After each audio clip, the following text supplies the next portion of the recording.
The Blackmailer of Park Lane by E.F.Benson and read by Christopher Halton. Arthur Whately had known very well what it was like to be desperately poor, and in consequence, when he became so desperately rich that money ceased to mean anything to him, his pity for the penurious was not hysterical or exaggerated. He could recall very vividly what it felt like to have neither tea, dinner, nor supper, and to wake in the morning, stiff and cold as armour, on a bench on the embankment, and see the ridiculous needle of Cleopatra stonily pointing heavenwards against the sky, in which the stars were beginning to burn dim at the chilly approach of day. He had known how icy the feet become when they have been close clasped all night long in the frayed embraces of gaping leather.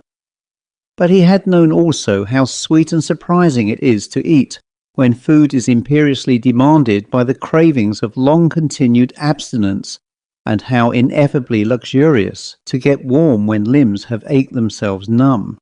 He would have been willing to confess that unveneered destitution had its inconveniences, but it was false sentiment to deny that it had its compensations also. It was when he was just 16 that Luck, the great veiled goddess whom all the world so wisely worships, had paid him her first visit. He had been hanging about at the covered portico of the Lyceum Theatre one night, watching the well-fed world being lumpily deposited at the doors, when a silly old pink gentleman, in paying his cabman, dropped a promising pocketbook in the roadway. For 1/2 second the boy deliberated, wondering instinctively, though he had never heard of the proverb, if honesty was the best policy, in other words, how much the pocketbook contained, and how much the foolish old gentleman would give him if he picked it up and returned it. A couple of pence perhaps, for he looked a coppery gent. But the debate lasted scarcely longer than it took the pocketbook to fall. In a moment his wise decision was made. He had picked it up, recognizing in that delightful incident the smile of the great goddess, had dived under the Roman nose of the cab horse, and fled into the street where a chill, unpleasant rain was falling. Luck still smiled on him, for the night was foggy, and as soon as he had crossed the street, he dropped into the habitual shuffling pace of the homeless, and returned to the portico which he had so lately quitted, since it was theoretically impossible that the thief should do anything so foolish. The silly old pink gentleman had not yet ceased to gesticulate and gibber in the direction in which he himself had just vanished, and an obsequious policeman was apparently taking down all the bad words he used in a neat notebook. Arthur wondered if he would arrest the old man for indulging in language redolent of faint praise in a public place. Meantime he had thrust the pocketbook, that incarnate smile of the beneficent goddess, into his shirt, and it slid comfortably down against his skin, till it was brought to anchor by the string which he had so strictly tied round his braceless trousers, since pressure in these regions minimized the abhorrence of vacuum. Then he slouched back to the embankment, and with head bowed over his knees as if in sleep, he counted the tale of his treasure, taking out each item separately and screening them from the parental scrutiny of policemen in the cavern of his hand. There were 2 pieces of the fabulous crinkly paper, there were 3 sovereigns, and what was immensely important for immediate purposes, a couple of shillings, translatable without suspicion into rich fried fish. One of his trouser pockets was a secure harbourage, and into this he piloted the golden ship. Then, with a stroke of high wisdom, he thrust the pocketbook through the interstices of the bench, instead of keeping about him so incriminating a piece of merchandise, and slouched away, saying goodbye to roofless bedchambers by the sweet Thames side forever. Tonight, as he sat in the great dining room of his house in Park Lane, the memory of that divine evening was vividly brought to his mind. 3 friends had dined with him, and as the night proved foggy, they had abandoned the idea of seeing the most incompletely clad dancer that the London County Council had at present licensed, and had decided to stay at home and play bridge. "A cold foggy night, sir," had been the pronouncement that followed the butler's news that the motors were round, and the simple words had conjured up that wonderful night of his boyhood, with the vividness of hallucination. Bates, too, had a Roman nose just like the cab horse, and Bates, by a strange coincidence, had just laid by his plate a couple of banknotes and some change, since he had found himself completely destitute of coin. Had he ever enjoyed himself so much in all these fat years as on that cold, lean, foggy evening so long ago? Honestly or dishonestly, he could not believe that he had, for there had been about it the one and only and original spice. Then for the first time he had heard the clear call of the great golden goddess.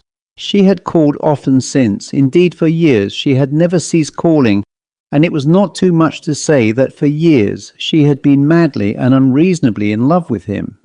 He received her with yawns now, like some poor discarded mistress, but the chilly reception never deterred her. She never noticed that he was bored, and his indifference seemed but to inflame her ardour.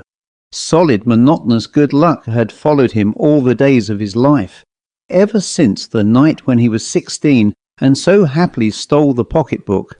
All he had touched turned to gold. All he had desired had been granted him.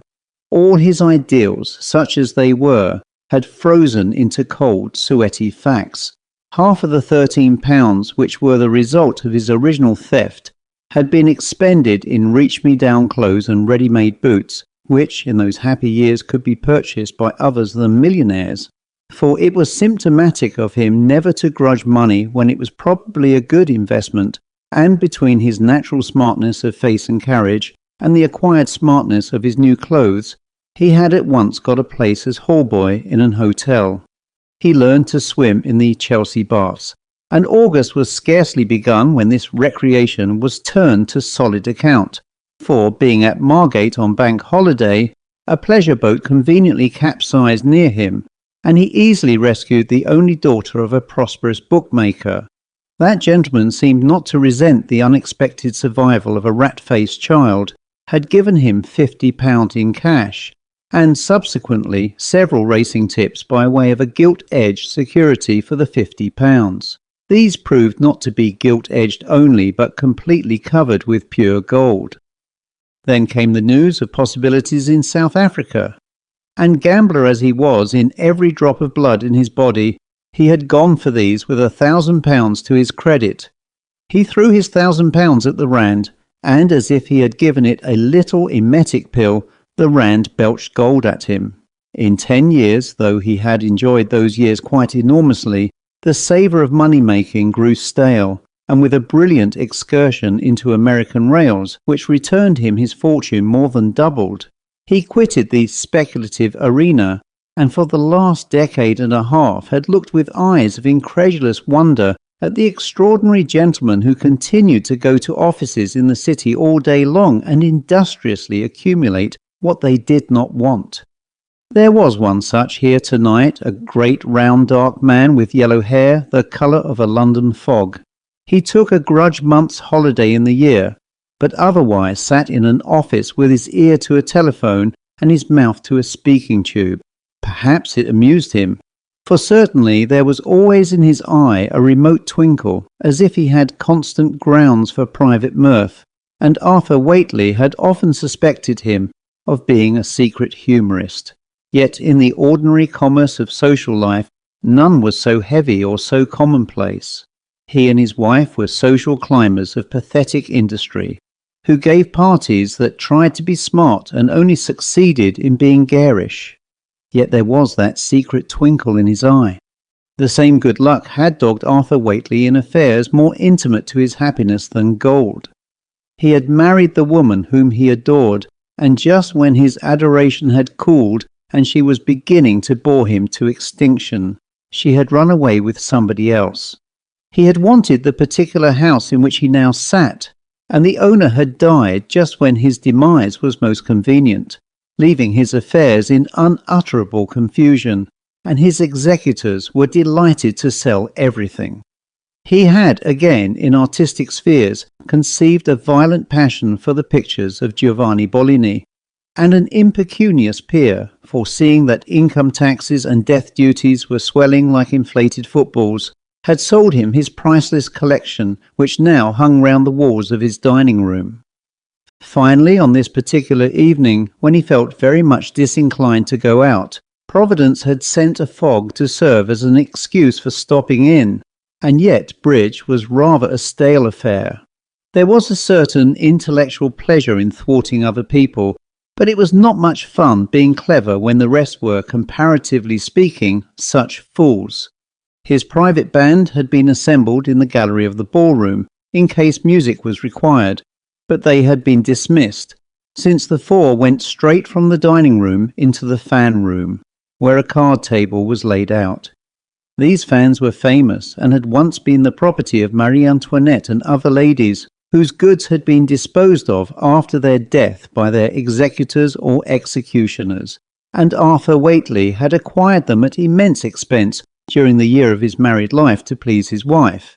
Shortly after he divorced her, an attempt had been made by a burglar to steal them, but an ingenious device invented by himself after his wife's departure had impeded the idea for anyone entering the fan room after the apparatus had been set, caused merry peals of electric bells to break out in the rooms of the butler, footmen, odd man and other able-bodied persons, and the intended burglar had been caught fan-handed.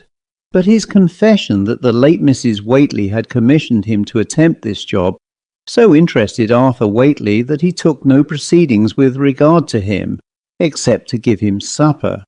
His wife simultaneously rose considerably in his estimation. He had not known she had so much blood in her. The fan room overlooked the park, and regardless of possible interpretations, Arthur Whately had straw permanently put down in the roadway to deaden the noise of traffic. There had been a ruffle with the vestry on the subject of this straw. Men with pitchforks came and took it up, but as often as they took it up, he had it renewed, and by now it had become as much a feature of Park Lane as the omnibuses.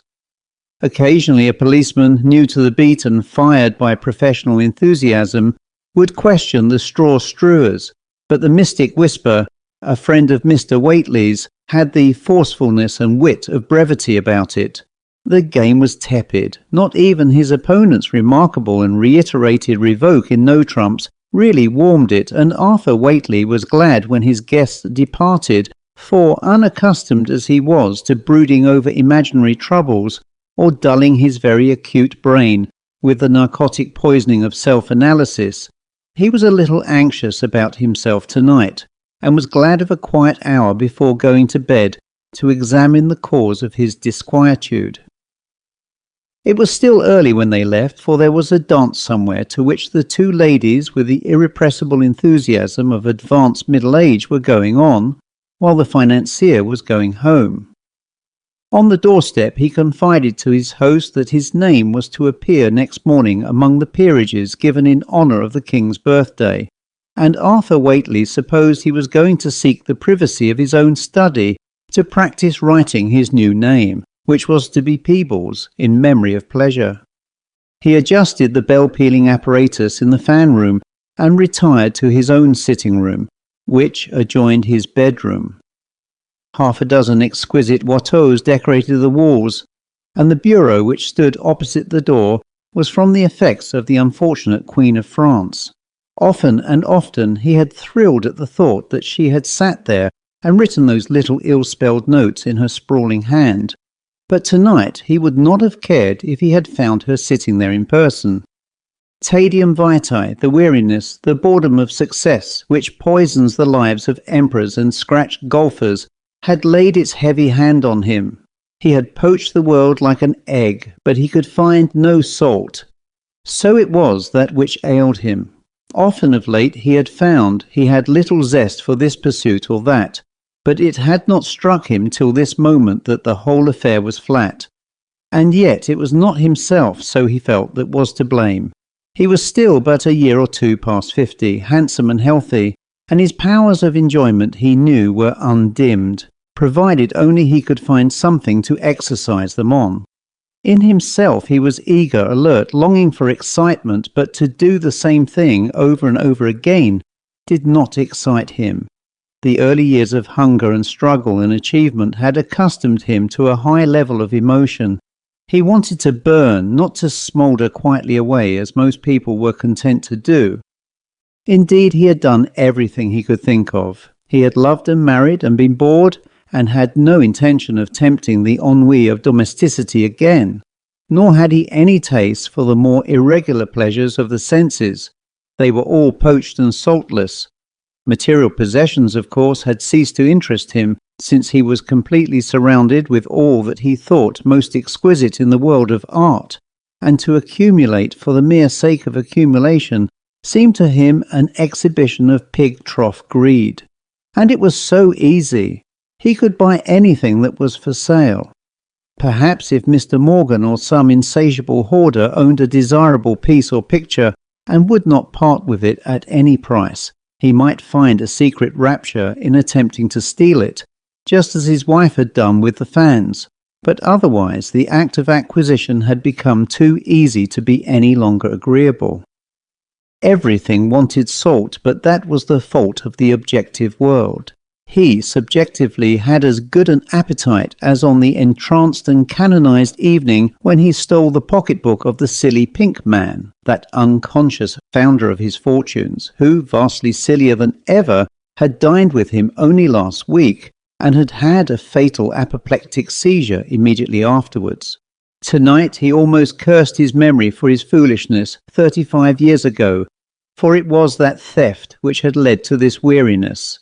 If only the poor pink departed had caught him and given him a taste of jail.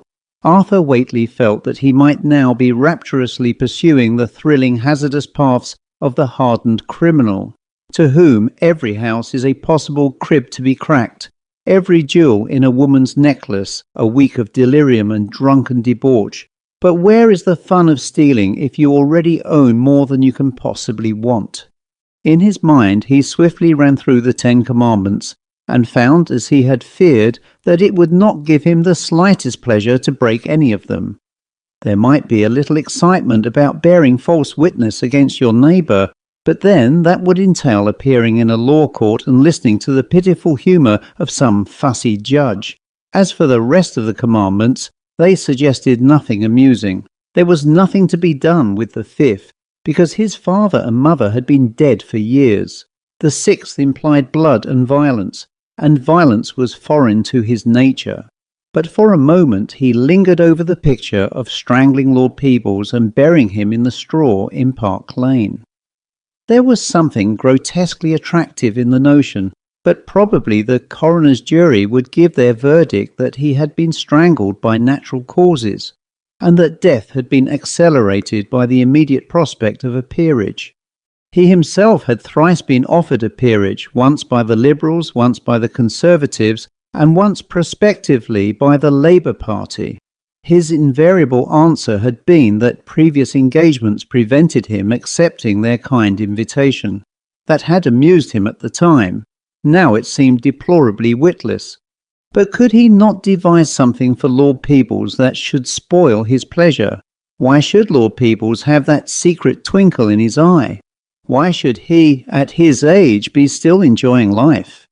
Whately felt a murderous impulse towards his friend's mirth, but he could think of nothing, and with a sigh he took up a copy of that unique journal which is so justly famed for chronicling that which has not occurred, and prophesying that which will not possibly happen, and scarcely glancing at the leader, probably inspired by Ananias and the fashionable intelligence, certainly gleaned by Sapphira, he turned to the more reliable records of the police courts. There had been a brutal murder. Apparently the transgression of the 6th commandment was not wholly unattractive to people less tiresomely fastidious than himself, and a certain blameless archdeacon, whom he knew slightly, had, after the receipt of a series of threatening letters to which answers were requested to be sent, accompanied by stout remittances, to A.M., Martin's Library, Wardour Street, reluctantly taken proceedings against the blackmailer, who had been rewarded with 5 years of enforced seclusion. Arthur Whately wondered whether he himself would have the courage to prosecute a blackmailer. Probably not, With his wealth, it would be easier to satisfy the most rapacious. It was brave of the Archdeacon. No doubt his artificially fostered sense of duty sustained him. His thoughts wandered on as he stared at the newspaper. Would he himself ever have the courage to blackmail anyone else? It must be the most exciting game, and to play it successfully would demand an extraordinary amount of intuition and knowledge of human nature. All depended on the character of your proposed victim. It would be as hopeless to try to extract money with threats out of some men, however scarlet the secrets of which you had possessed yourself, as single-handed to extract a lion's teeth. Others, no doubt, would equally certainly yield at once to the most veiled menace. Suddenly the paper which he held began to rustle with the involuntary tremor of the hand that held it, and an eager excitement shot up like the light of a petroleum-soaked beacon in his dulled eye. He need no longer seek for agitation. He had found, when he least expected it, the answer to his fruitless appeals to the universe to supply him with interest. In the excitement of the moment he poured a liberal dose of whisky into a tumbler, but next minute poured it back. He had to keep his head cool. Artificial stimulant only led to subsequent reaction and torpidity of thought. But through the prison bars his spirit grasped hands with the Archdeacon's victim. He would certainly blackmail somebody. There were two questions to settle. Whom should he blackmail, and what had his victim done? A moment's incisive thought told him that the second question, as to what the supposed crime had been, was alien and superfluous. The poor man need not have done anything. He need only be told that the events which occurred between, say, August 2nd and August 10th of the year before last were known to his persecutor. All else depended on the selection of a suitable victim. If an unsuitable subject was chosen, one whose life, could such be found, was of virtue so monstrously Spartan that he would not mind the events of August 2nd to 10, or those of any other date being known, it was clearly impossible to proceed. On the other hand, if his life was so voluminous a catalogue of crime that there were terrible affairs in every week of it, a notified period like this would create no particular impression. Yes, it was the character of the victim that must be studied if the aesthetic blackmailer was to have any fun. For, of course, in the case of Arthur Whately, the mere extraction of £200 or £300, thousands perhaps, if his prey was wealthy, meant nothing at all. And the largest ingredient in the fun would be the uncertainty as to how the victim would behave, whether he would take proceedings or pay. He must therefore be cast in no iron mould. There would be little sport in writing just one letter, and then being sent to join the poor worm, so grindingly crushed by the heel of the valiant Archdeacon. Nor, on the other hand, would there be any zest in the punctual receipts of cheques whenever demanded. He had to think of somebody not too good and not too bad, not too brave and yet not pigeon-livered. For a while his mind hovered singing like a skylark in the exaltation of this absorbing preoccupation. Then suddenly it dropped to earth again. There was none so fit as Lord Peebles.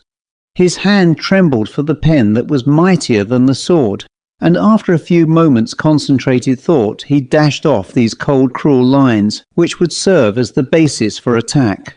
My lord, while congratulating your lordship on the well-deserved honour which the king has paid you, I feel it my duty to let your lordship know that the events which took place between August 2nd and August 10 of the year before last are completely in the possession of the undersigned, and are supported by documentary evidence of such sort that nobody who saw it could ever doubt its authenticity.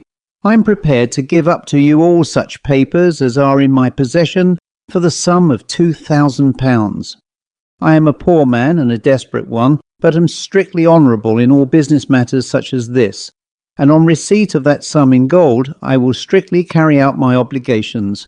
Should your lordship take no notice of this communication or refuse to comply with my request, the whole affair will be made public. I am well aware that I put myself within reach of the law in thus addressing you, but I would ask your lordship carefully to consider the results to yourself if you prosecute me. The circumstances of which I am possessed will then all come out, and while it matters very little to me whether I pass the next few years in prison or not, I think that the consequences to you will not be so lightly regarded by self and family. You have a great deal to lose, I have nothing. Kindly communicate with me at Martin's Library, Wardour Street, by today week at latest. Having no club or settled address at present, I call there daily for letters and occasional parcels. Faithfully yours, George Loring. In obedience to the business-like qualities which had raised him to the position of multi-millionaire, his mind instantly went into committee over details. It was but very rarely that he employed his own hand in writing, for his correspondence was entirely dealt with by secretaries and typewriters, but it would be well to disguise his ordinary calligraphy. Or stop, there was a safer way, and the next minute the Remington typewriter, which stood in the corner of the room, was opened and gleamed with bared keys. He was no adept at this clattering finger exercise, but after a few abortive trials, he made a clumsy transcript of the letter and directed an envelope by the same mechanical device. Already the cautious instincts of the habitual criminal had awoke in him, and after replacing the cover on the typewriter, he carefully burned both his manuscript draft and the insane gibberish of his first typed attempts, and opening his window let the blackened ashes float down into the straw-covered roadway.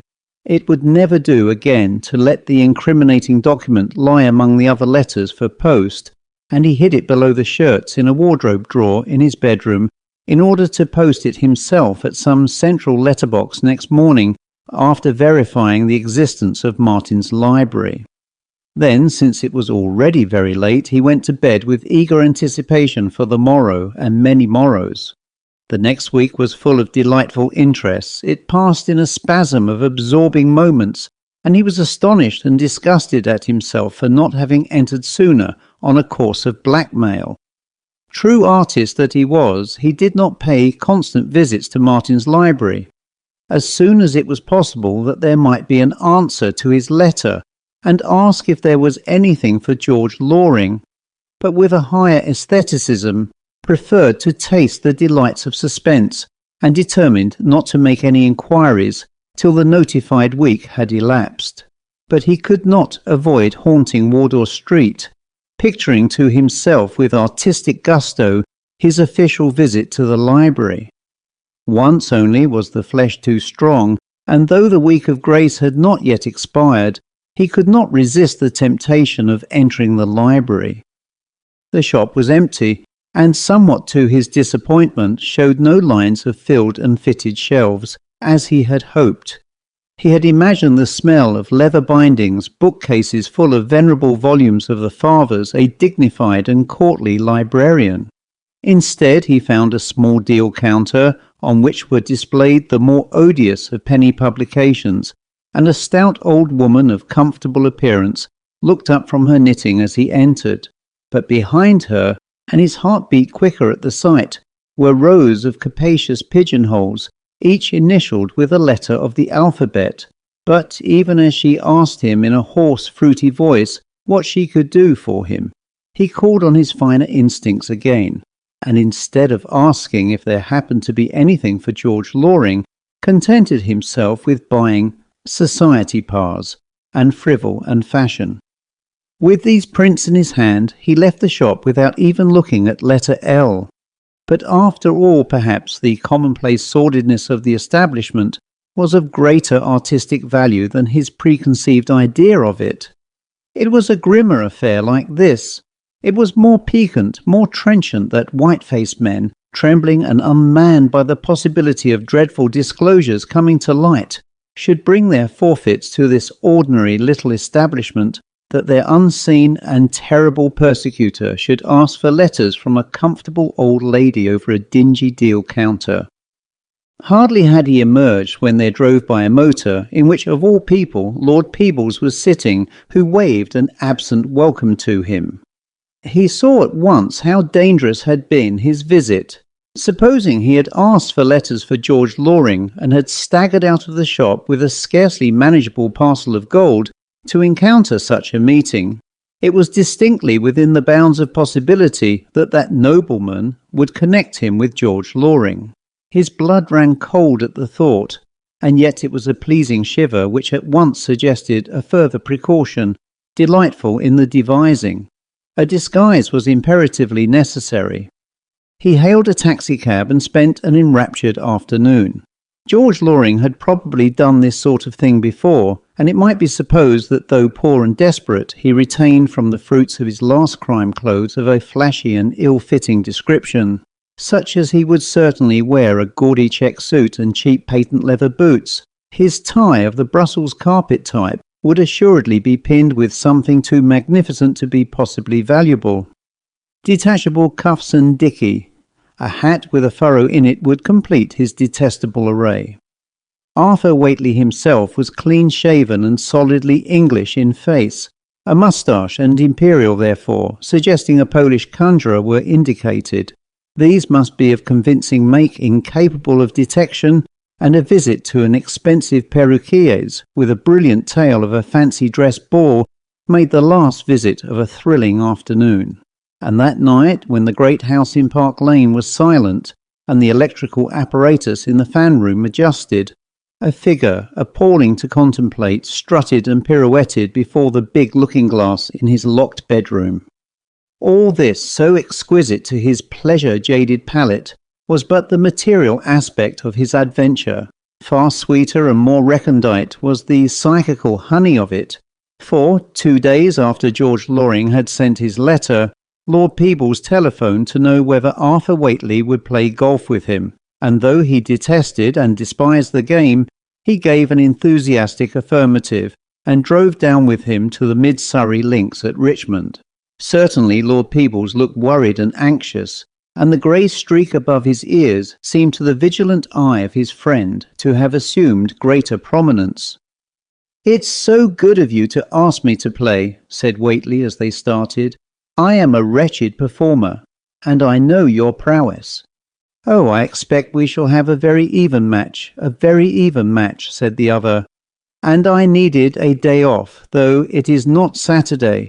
But there has been some worrying business lately, and I wanted to get into the country and forget all about it.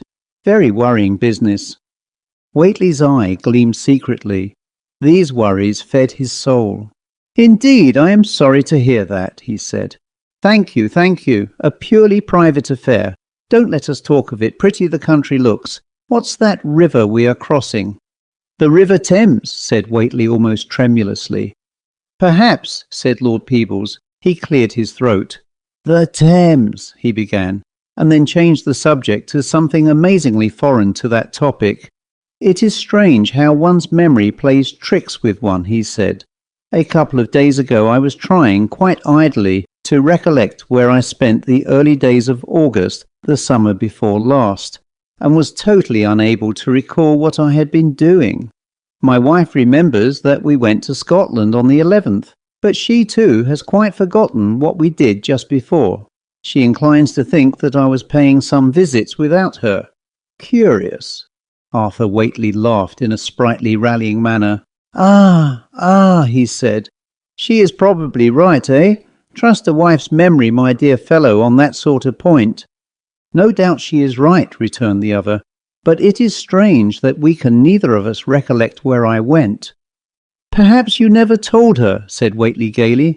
"But come, dismiss those evasive topics. Let the past bury its dead. It is only the present that is truly ours." They had arrived at the clubhouse, and Whately stepped out, followed by the heavier-footed peer.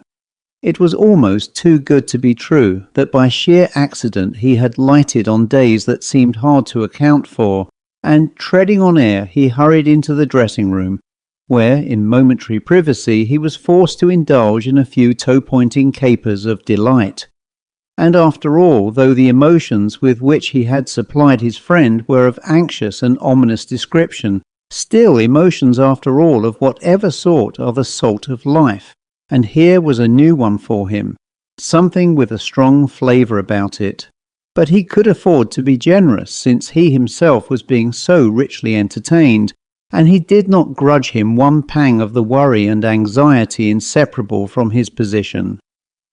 Arthur Whately's golf was generally of the most wayward description. He cut balls savagely to point and topped them ventre a terre into cavernous bunkers, while Lord Peebles played a dreadfully steady game that as a rule walked arm in arm with bogey round the links. But today a strange upset of form took place, for while Lord Peebles seemed unable to hit any ball in the requisite direction or with the requisite force, Arthur Whately, by virtue of the inscrutable laws that govern golf, performed with incredible excellence, and not unnaturally concluded that blackmailing is very good for the eye.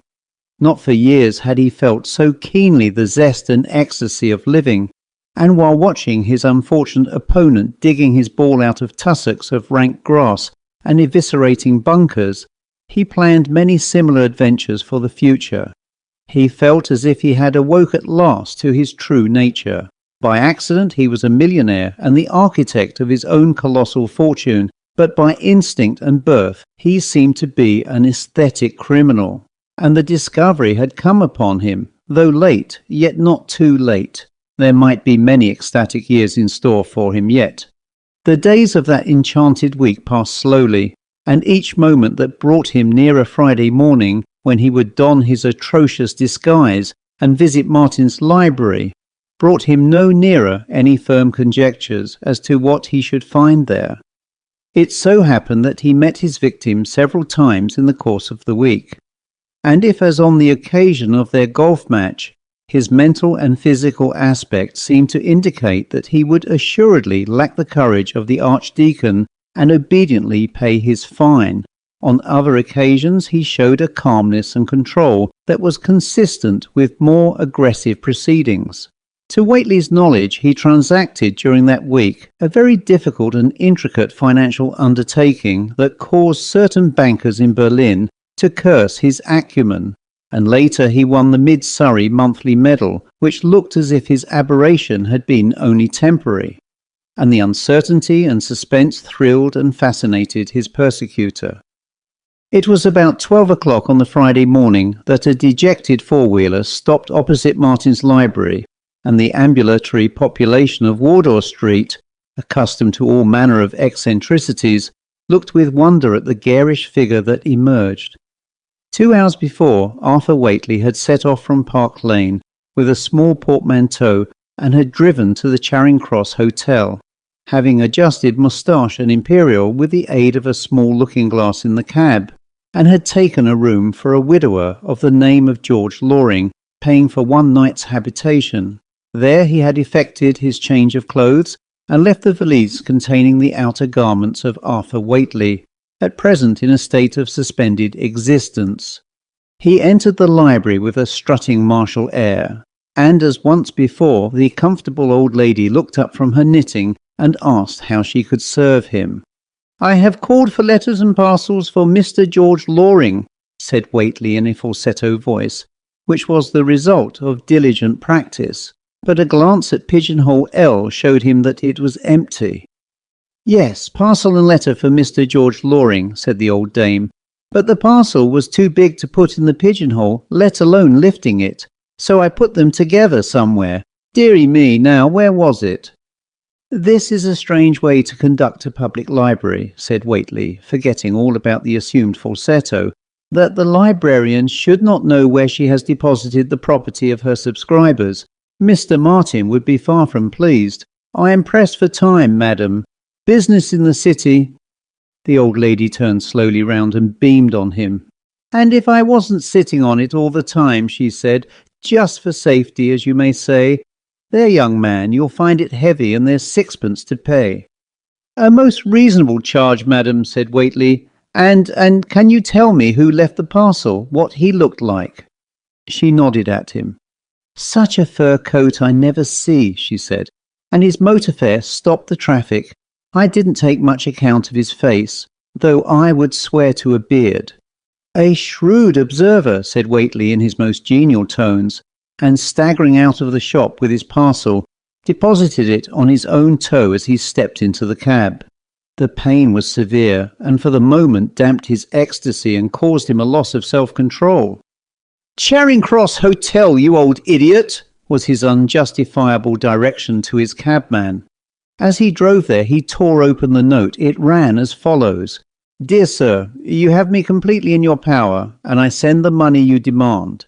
Kindly forward me at once the documentary evidence you speak of. Faithfully yours, Peebles." Again he felt vaguely disappointed. The fish had given him less play than he hoped.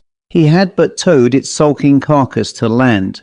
But then he did not know that there followed him, threading the intricacies of traffic close behind him, a taxicab in which was sitting a quiet-looking gentleman with pince-nez. Its destination also appeared to be Charing Cross Hotel. The hall porter opened the door of his cab and Whately indicated his parcel. "Move that into the bureau if you will be so kind," he said. "It contains a metal model, and is heavy. I am going upstairs to change my clothes and will be down again in 10 minutes.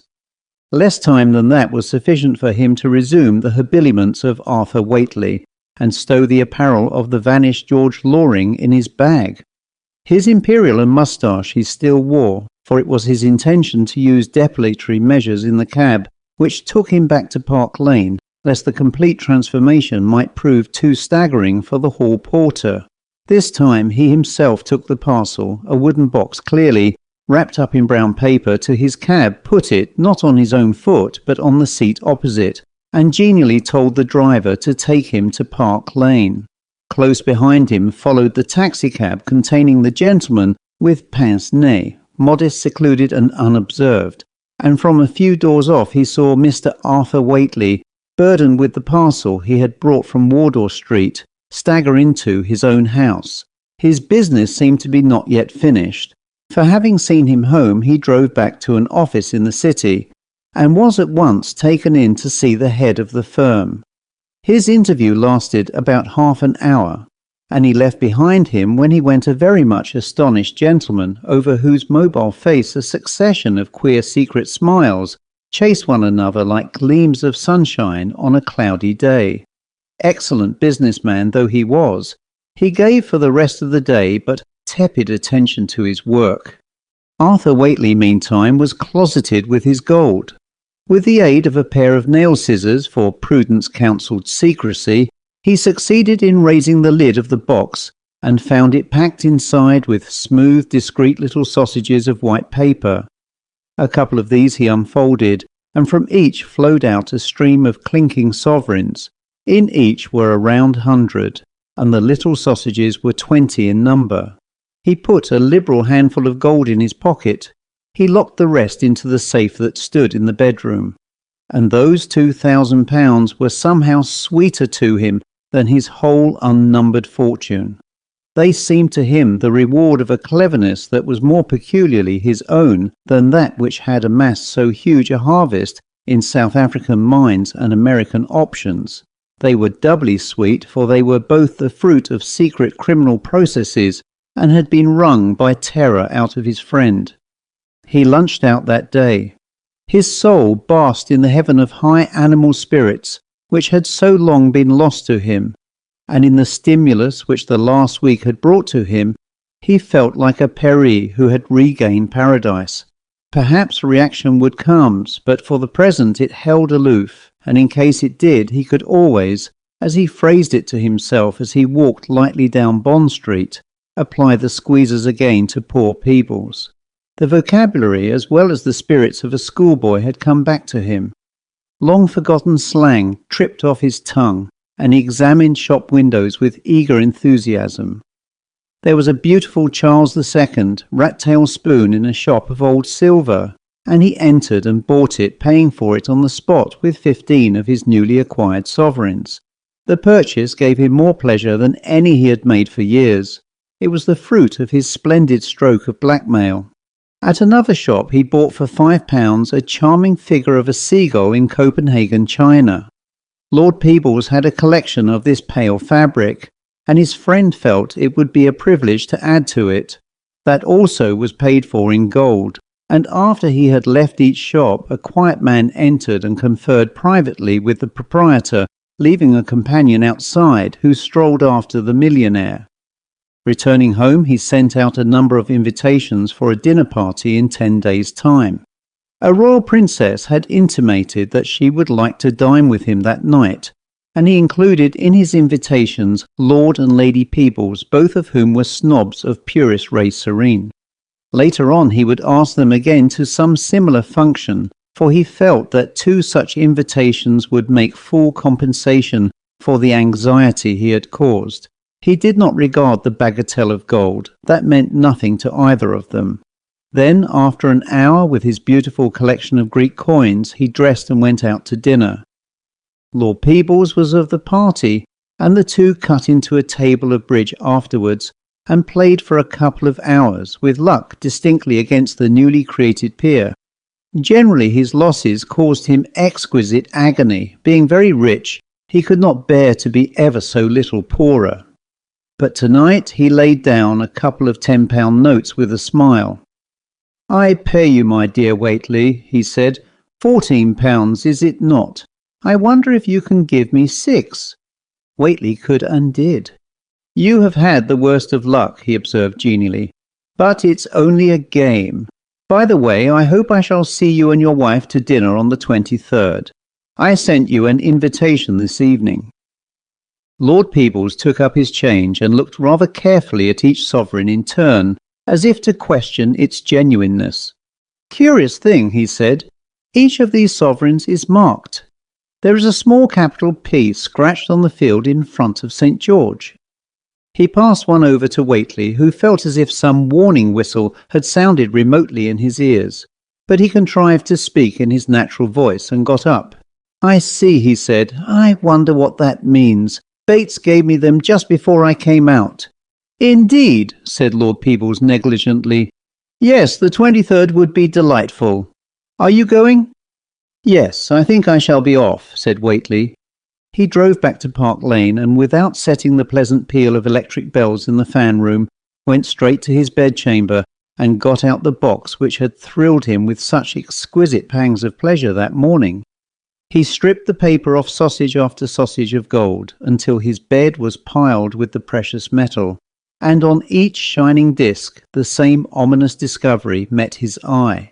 Just in front of St. George's head, on every one that he took up, was scratched a small capital P. He slept far from well that night, for his mind, spinning madly like a whirling top, came into collision with a series of hard angles of uncomfortable circumstances. He told himself that it was inconceivable that his friend should have suspected him of the odious crime of blackmailing. But his friend evidently, when paying the ransom, had taken steps to trace its destination, with a view to the apprehension of the criminal. By a most strange coincidence, it was he, Arthur Whately, who had supplied him with a clue, though he had had the presence of mind to say that Bates had given him these 6 pieces of evidence.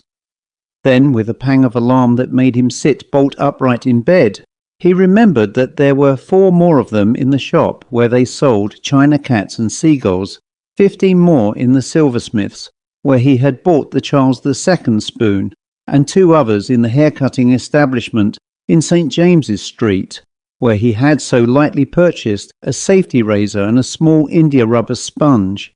At all costs, he must repossess himself of these, and how was that to be done? In this short summer night there was scarcely time, even if he had had the tools, to make a series of single-handed burglaries. Yet if he did not get those accursed sovereigns back, he was letting the tap of evidence drip and drip and drip. What again was the use of those 1900 and odd sovereigns on his bed if he could not put them in circulation without multiplying the evidence already in existence? The suspense of the last week, it is true, had been thrilling and delicious, but it appeared now that there were at least 2 sorts of suspense, and the other, though quite as thrilling, was not so pleasant. Sinking into an uneasy slumber, he dreamed of Skilly. Haggard and unshaven in spite of the new safety razor, he was in Bond Street next morning early, with chequebook and banknotes in his pocket. The shop that dealt in old silver was only just open, and he went hurriedly in. "I am Mr. Whately," he said. "Mr. Whately of Park Lane. Dear me, that is a very pretty tankard. £100 only. Please send it round to me to number 93. The fact is, a rather curious thing has happened. I bought a Charles II spoon here yesterday afternoon and paid for it in sovereigns. For certain curious, I may say family reasons, I very much want those sovereigns back again. There are sentimental associations with them, you understand? Could you kindly let me have them back and take my cheque or banknotes in exchange?" The shopman laughed. "Well, sir, a very curious thing happened here too," he said brightly. "You had hardly left the shop when a gentleman came in and asked if I could let him have any change for some banknotes. There were your sovereigns lying in the till, and I gave him them all. I offered him 5 more as well, but after examining those he said he did not want more than 15. Arthur Whately couldn't suppress a slight groan. "That was very precipitate of you," he said. "What was the gentleman like? Was it a stout, dark-faced gentleman with yellowish hair and probably a fur coat?" "No, sir, a clean-shaven gentleman with a sharp sort of face." "Not Peebles," said Whately to himself as he skimmed out of the shop. "It may still only be a coincidence." The shop of Danish china was open, and again he told his lame and unconvincing tale. Here again the fever for gold had run riot yesterday afternoon, and a gentleman with a big moustache had taken 5 sovereigns and left a banknote, and his scuttling footsteps took him to the aseptic hairdresser's. "I'm fighting single-handed against a positive gang of these wretches," was his bitter comment. But the aseptic hairdresser's was still shut, and after ringing several wrong bells belonging to different floors, he gave up in despair and went home to the mocking splendour of number 93. A fresh-faced stable-boy was just laying down the straw in the street, whistling as he plied his nimble pitchfork. Whately wondered whether he would ever whistle again. For an hour he sat there lost in a scorching desert of barren thought. Visions of oakum and broad arrows flitted through his disordered mind, and every now and then he came to himself as some fresh circumstance of dawning significance rapped on his brain. Once he hurried upstairs, remembering that the awful attire of George Loring still lurked in a locked cupboard of his bedroom, and he took the criminal's coat and stuffed it in the fire in his sitting room, with the intention of burning all that costume which had seemed so exquisitely humorous. But the coat seemed impervious to flames, and it was not till a quarter of an hour later that he came downstairs again, with roasted face. Even then there were trousers and shirt and patent leather boots to get rid of, and trouser buttons and the base metal of his gorgeous tie-pin would be found amid the ashes. And even when it was all done, he would only have destroyed one thread of evidence, leaving a network of imperishable circumstance unimpaired. Truly there was a dark side to the game on which he had so lightly embarked, which the callous world could not ever so faintly appreciate, or would probably but imperfectly sympathize with, even if it did. But for the sake of saving his sanity, he had to occupy himself with something, and after vainly attempting to follow the meaning of a leader in the Times, he began reading, purely as a sad narcotic exercise, the agony column, and then he fairly bounded from his seat as the following met his eye. To George Loring, a packet of marked sovereigns 28 in number will be forwarded to the above named at any address or given to a messenger who hands to Mr. Arthur Armstrong, resident for this day only at the Charing Cross Hotel, the sum of £4,000 in banknotes or bullion. He groaned aloud. "It spells beggary," he said to himself, "but I must have those sovereigns. But let me see first whether 28 is the full tale of them." And he snatched up a piece of paper and wrote, "To Lord Peebles, 6, Silver Shop 15, Copenhagen China 5, Hair-cutting Place 2, total of 28. And at that, in spite of the ruinous expense, his heart bounded high within him. It was wiser not to appear himself. He had, so it struck him, appeared rather too frequently already. And sending for his secretary, he scrawled a cheque for £4,000, and bade him have it changed into banknotes and take it at once to the Charing Cross Hotel. There he would ask for a certain Mr. Arthur Armstrong, who would give him a packet containing 28 marked sovereigns. "It concerns a widowed aunt of mine," he added, "and I cannot tell you more. Speed and secrecy are essential to save her from ruin." The zealous secretary was back within an hour, and with a sob of relief, Whately, when he was alone, opened the packet he brought. Next moment, with a hollow groan, he spilled the contents all over the table. The sovereigns were marked indeed, but each of them had neatly incised on it not a P but an interrogation mark. Back went the zealous secretary again to explain that these were not the right ones, and, if necessary, to implore Mr. Arthur Armstrong, for the sake of his mother, to give up the others. He was soon home again with the news that Mr. Arthur Armstrong had already quitted the hotel, leaving no address. Later on that abject day there arrived a note from Lord Peebles saying that it was doubtful whether he could come to dinner on the 23rd. Events at present private might render it impossible, but he would like a game of golf at Richmond next day if Whately was at liberty. Again this proposal of a recreation detestable in itself and intolerable to one with shaking hand and trembling knees. Yet if Peebles had proposed a game of leapfrog, Whately could not be so imprudent as to refuse, for at all costs he must keep up friendly relations. He had half a mind, but not the other half, to tell his friend that it was indeed he who had attempted to blackmail him for a joke, and that the retaliation was getting beyond one. But it was not certain as yet that a confession was necessary. There was nothing to show that Lord Peebles had identified him with George Loring.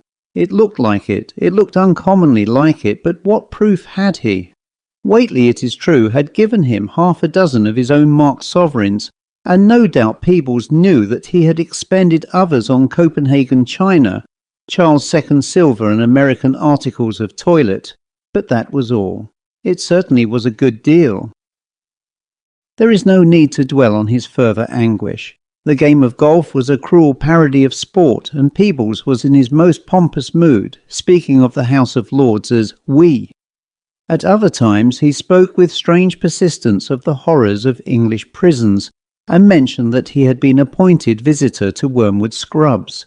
Whately did not know with any accuracy where that was, but Peebles described exactly how you could get to it. Long sentence men stayed there. Another day he would see or think he saw a stranger washing his house. Sometimes a second would join him, and if one was clean-shaven and the other had a moustache, Whately's heart would leap to his throat and creakingly pulsate there. His appetite failed him, his brushes were full of shed hair. Dew suddenly broke out on his forehead, and 7 dreadful days passed. Then the end came. Lord Peebles telephoned to him asking if he could see him on important business, and of course a welcoming affirmative was given. "You appear far from well, my dear Whately," he said, looking anxiously at him. "Far from well.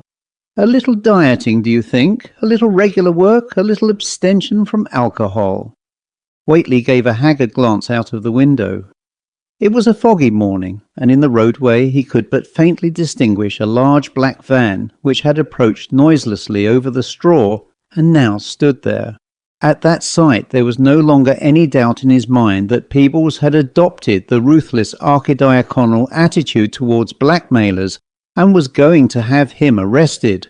But harassed and unnerved as he was by a succession of sleepless nights and nightmare days, he still despised and refused to parley with the conventional narrowness of his accuser.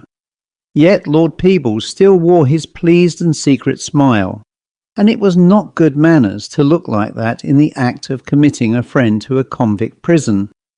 Whately drew himself up and spoke with wonderful steadiness and dignity. "I see it's all up," he said, "and that I shall soon get all the things you so feelingly recommend. But after all, I had a perfectly amazing week when I waited for your answer. I don't deny that you have given me an awful week too, or that there are many rather cheerless weeks in front of me. It's no use my attempting to explain. You would never understand. Your soul doesn't rise above sovereigns." Lord Peebles came a step nearer him, looking vexed. "For those remarks," he said, "you deserve to be treated as you deserve. You don't seem to realize that I have had a week of the most thrilling enjoyment. You think that nobody has a sense of humour except yourself. That attitude of yours has often annoyed me, for I have a remarkably keen one, and for pure aesthetic pleasure I have just had the week of my life. The fact that it was sugared with revenge hardly enhanced it at all, nor did the fact that whereas you got £2,000 out of me, I got 4,000 out of you. You have been like a monkey dancing on a hot plate. I have been the hot plate." Whately was scarcely listening. With chattering teeth he looked at the huge ominous van in the street, and Lord Peebles followed his gaze. "You deserve that van should be Black Maria," he went on in injured tones, "to take you to Wormwood Scrubs, where I am visitor."